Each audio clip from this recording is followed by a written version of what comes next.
Malubha ang lagay ng isang batang 2 taong gulang matapos mabaril siya ng sumpak sa kanilang bahay. Nakatutok si Marisol Abduraman. Eksklusibo. Kuha ang CCTV video na ito pasado las 7:30 ng umaga kanina. Makikita ang isang dugo ang bata na umahangos sa tinatakbo palabas ng bahay. Kasunod niya ang inang nag-iiyak at tila hindi alam ang gagawin. Maya-maya, isang nakahubad na binata ang humahabol pero tila may biglang naalala at bumalik sa bahay. Nang muling makunan sa CCTV, meron na siyang bitbit na tila isang maliit na baril. Ayon sa ilang taga-barangay 118 ng Caloocan,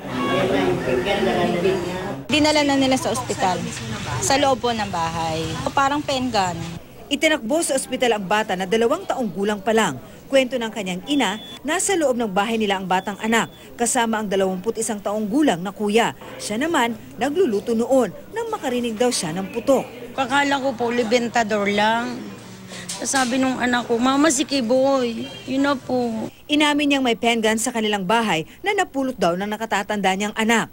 Para lang siyang laruan. Tapos may nakalagay po siyang goma.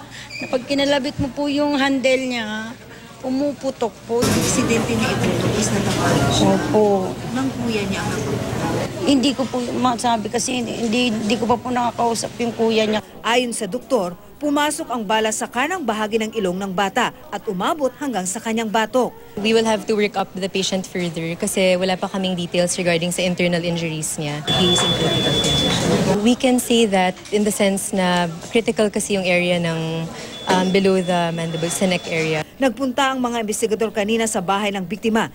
Anong baril po ba ito, sir? Wala po tayong masabi po naman kasi wala po tayong makita. Hindi naman nilalaro ng bata or talagang merong pumutok at natamaan yung bata? Po pwede po, nilalaro ng bata siguro. Marisol Abduraman, nakatutok, 24 oras.